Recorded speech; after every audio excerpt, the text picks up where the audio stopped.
नमस्कार दोस्तों, कैसे हैं आप लोग। आज मैं आपके लिए 8051 माइक्रो कंट्रोलर के क्वेश्चंस लेके आई हूँ। देखिए, फर्स्ट क्वेश्चन है which is invalid 8051 micro controller instruction. ये है, देखिए, ये मैं बोलूंगी नहीं क्योंकि ये सब आपने पढ़ा होगा। इसमें से इनवैलिड कौन सी है? देखिए, ये जो ऊपर वाली इंस्ट्रक्शन है मूव एक्स @DPTR है, ये भी वैलिड है, ये भी वैलिड है, ये भी वैलिड है, लेकिन ये वैलिड नहीं है, RAA। ठीक है। डीपीटीआर क्या होता है? DPTR is the data pointer, it is the data pointer, it is the 8051 only user accessible, ये केवल ओनली यूजर एक्सेसिबल 16 बिट यानी कि 2 बाइट रजिस्टर है। 16 बिट यानी कि 2 बाइट रजिस्टर है। तो DPTR is meant for pointing to data. DPTR किस लिए होता है? It is for pointing to data. It is used by 8051 to access external memory. ये किस लिए यूज होता है? Used by 8051 to access external memory using address indicated by DPTR. ठीक है, that means pointing to data. It is used by 8051 to access the external memory using address indicated by DPTR. It is used to store a 2 byte value. 2 byte value को store करता है। अभी जो MOVEX instruction है, ये क्या करता है कि it moves a byte to or from external memory into or from accumulator। मतलब external memory से accumulator तक डेटा को पहुंचाने का काम करता है। डेटा या बाइट को मूव करने के काम आता है। मूव A @DPTR का मतलब क्या होता है कि data stored in the address.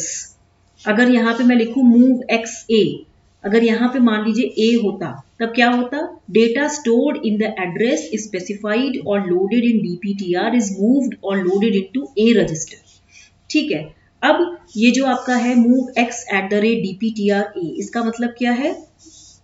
देखिए, ये जो है इसका मतलब है, मैं आपको बता देती हूँ। इसका मतलब है कि एक्यूमुलेटर जो है it is moved to 16 bit external memory address indicated by DPTR. ये जो है 16 बिट का एक्सटर्नल मेमोरी एड्रेस है। मूव क्या करता है? It specifies data by its value. Move DPTR #2500। This instruction set is used to read data of external RAM. ये क्या करता है?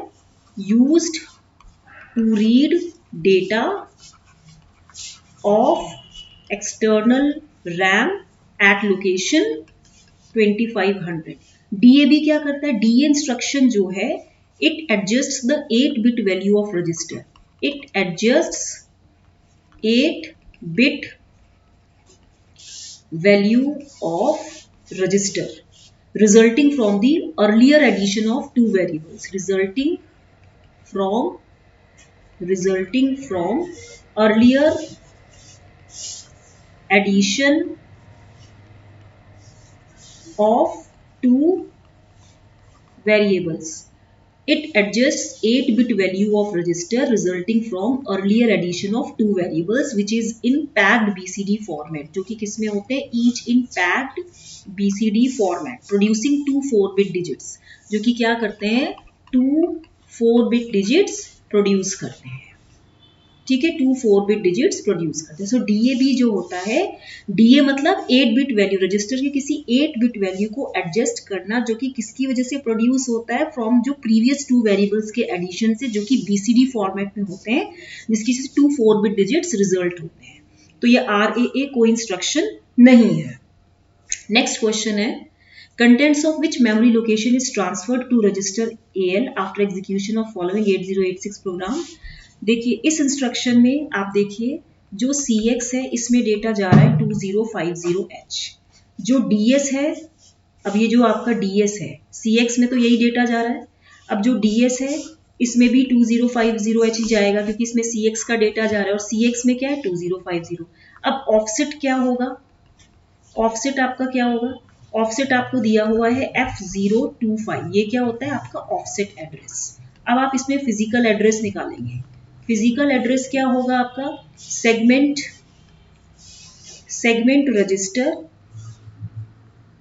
Into 10H plus offset. ठीक है, तो सेगमेंट रजिस्टर कितना दिया है आपका 2050 into 10H and plus F025H। ठीक है, अब इसमें देखो ये वैल्यू कितनी होगी 20500 एंड प्लस F025 तो ये आंसर कितना हो जाएगा आपके पास दिस मच। तो आंसर होगा ये सी ऑप्शन। ठीक है, नेक्स्ट क्वेश्चन है आपका, ये है इंटरप्ट्स। यहाँ पे ये जो लिखा है ये इंटरप्ट्स का लिस्ट है और ये है रोम लोकेशन, ये है रोम लोकेशन हेक्स में है। अब इसमें देखिए इसमें क्या होगा, करेक्ट आंसर क्या है देखिए, मैं आपको पहले इंटरप्ट बता देती हूँ। देखिए 8051 माइक्रो कंट्रोलर जो है आपका, इसके 5 इंटरप्ट सिग्नल्स है। It has 5 interrupt signals. ठीक है, ईच इंटरप्ट कौन से हैं, INT0, INT1, TF0, TFO, TF1, ठीक है, R1, T1। ठीक है, each interrupt can be enabled or disabled by setting bits of IE register। मतलब इस रजिस्टर के बिट्स को इधर आप इनेबल करो या डिसेबल करो, उससे हर इंटरप्ट आपका एक्टिवेट होता है, मतलब उसको इनेबल डिसेबल किया जा सकता है। And the whole interrupt system can be disabled by clearing EA bits of same register. ठीक है, इफ INTO आपका TF0 और आपका INT1, ठीक है, ये एक्टिवेट कर दे सेम टाइम पे, so they are latched and kept internally. अब इसमें एक मैं आपको टेबल बता देती हूँ, आप उसको याद कर लीजिए या उसको कहीं लिख लीजिए, वेरी इंपॉर्टेंट है।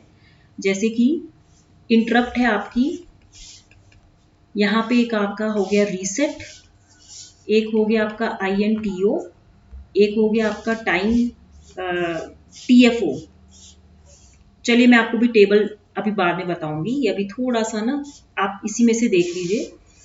इसमें जो 8051 माइक्रो कंट्रोलर होता है, ये 8 बिट माइक्रो कंट्रोलर होता है। This is an 8 bit micro controller. इसमें क्या होता है 4 किलोबाइट रोम का 4 किलोबाइट रोम स्टोर होता है, 40 पिन्स होती है इसमें। It has 40 pins micro controller, used only 32 pins, 28 इसमें 2, 8 और 16 बिट के इसमें टाइमर्स होते हैं। 64 किलोबाइट का इसमें डेटा स्पेस होता है, डेटा मेमोरी स्पेस होता है, डेटा मेमोरी स्पेस होता है। ठीक है, एंड 8051 में also have a special feature like इसमें UART, ADC या ओपैम्स होते हैं, फुल डिप्लेक्स और सीरियल डेटा ट्रांसफर होता है। अब आप इसमें देखो जो इसका आंसर होगा वो होगा, एक तो रीसेट का क्या रोम लोकेशन होती है, रीसेट की ये होती है 4th। External hardware interrupt INT0 इसकी होती है 003। टाइमर 0 इंटरप्ट इसकी होती है ये 000B, और टाइमर 1 इंटरप्ट इसकी होती है 001B। तो ये आपको याद रखना पड़ेगा, यही मैं आपको लिखवा रही थी, यानी मैं बाद में बताऊंगी फिर कभी। तो ये इसके रिजल्ट्स हैं जो आपको याद करना है। रीसेट का तो हमेशा 0000 होगा। एक्सटर्नल हार्डवेयर इंटरप्ट जो है INT0, इसका एड्रेस क्या है 0003। टाइमर 0 इंटरप्ट है, इसका एड्रेस क्या है 000B, और जो टाइमर 1 इंटरप्ट है इसका 001B है। फर्स्ट ऑप्शन है। नेक्स्ट क्वेश्चन देखते हैं। नेक्स्ट क्वेश्चन है the flag which indicates whether the interrupt that may occur at the interrupt pins of 8086 which actually be served और not. Direction flag, interrupt enable flag, trap flag. जो मैं आपको यहाँ बता रही थी ना IE जो होता है ये इंटरप्ट इनेबल फ्लैग होता है। ठीक है, यही बता रही थी मैं आपको, ये क्वेश्चन इंपॉर्टेंट है जो मैं ढूंढ के लाई। ठीक है, ट्रैप फ्लैग और ओवरफ्लो फ्लैग। कौन सा फ्लैग इंडिकेट करता है कि इंटरप्ट जो होगा वो हम सर्व कर सकते हैं या नहीं, इंटरप्ट इनेबल फ्लैग करता है। 8086 जो होता है इसका 16 बिट का फ्लैग रजिस्टर होता है, you know, and there are 9 valid flag bits, 9 valid flag bits होते हैं। आउट ऑफ 16 बिट्स, इसमें जो आउट ऑफ 16 बिट्स जो 6 बिट्स होते हैं they are used to indicate data conditions. जो 6 बिट्स होते हैं they are used to indicate data condition, मतलब स्टेटस फ्लैग्स को ये शो करते हैं। 3 बिट्स जो होते हैं they are used to control the operations. 3 bits जो होते हैं ये ऑपरेशंस कंट्रोल करते हैं। ठीक है, ऑपरेशंस को कंट्रोल करते हैं। अब इसमें देखिए जो आपका ये इंटरप्ट इनेबल फ्लैग है, इट इज फॉर इंटरप्ट। इसमें ये बताया जा रहा है इंटरप्ट इनेबल फ्लैग आइए IF से डिनोट करते हैं हम इसको, IF से करते हैं। या आई थिंक ये IE ये IE एक रजिस्टर है, सॉरी मैंने जल्दी कर दिया, ये एक रजिस्टर है तो हम इसको बाद में करेंगे, ठीक है। अब देखिए if IF flag is set to 1 तो माइक्रो प्रोसेसर जो होगा it will recognise interrupt requests from the peripherals. अगर इंटरप्ट फ्लैग आपका 1 है तो ये जो माइक्रो प्रोसेसर होगा it is able to recognise interrupt request from peripheral devices. अगर IF flag is reset to 0 it won't recognise any interrupt request from the peripherals, उसको ignore कर देगा। तो IF फ्लैग इंडिकेट करता है वेदर द इंटरप्ट में occur at the interrupt pins और not. Direction flag string operations में, string instructions में यूज होता है।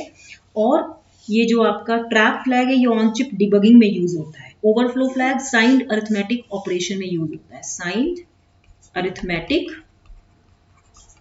ऑपरेशन में यूज होता है। ये ऑन चिप डिबगिंग में यूज होता है, ऑन चिप डिबगिंग में यूज होता है। और ये जो डायरेक्शन फ्लैग है ये स्ट्रिंग इंस्ट्रक्शंस में यूज होता है, ठीक है।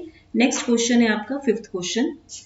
If the 24 megahertz oscillator is used in 8051 microcontrollers, the time taken for timer to make one increment is, देखिए every timer needs a clock to work। हर एक टाइमर को क्या चाहिए?